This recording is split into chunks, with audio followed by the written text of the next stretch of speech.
شركة المهندس منسي للصناعات الهندسية والتاريخ الحديث.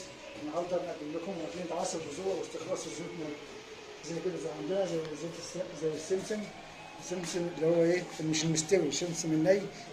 وبعدين ايه، بتعصر السمسم المستوي كمان، يعني بتعصر اتنين مع بعض، السمسم الني والسمسم المستوي، وحبة البركة والبقدونس وحبة اللي هو البذور الجرجير والفجل، جميع اللي هي البذور العطرية والبذور الزيتية.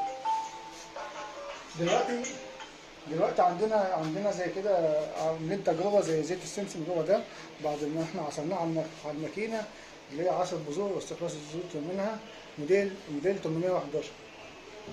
نبدا نتعرف على الماكينه كده.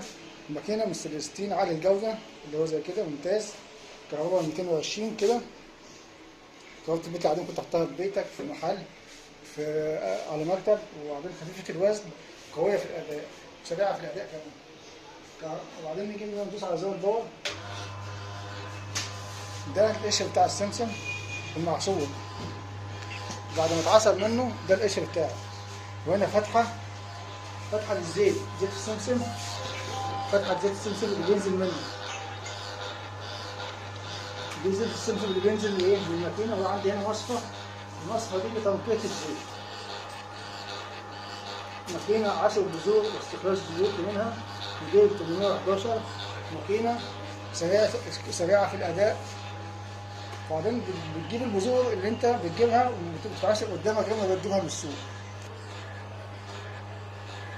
مقدمة لكم من شركة المهندس منسي للصناعات الهندسية والتاريخ الحديث.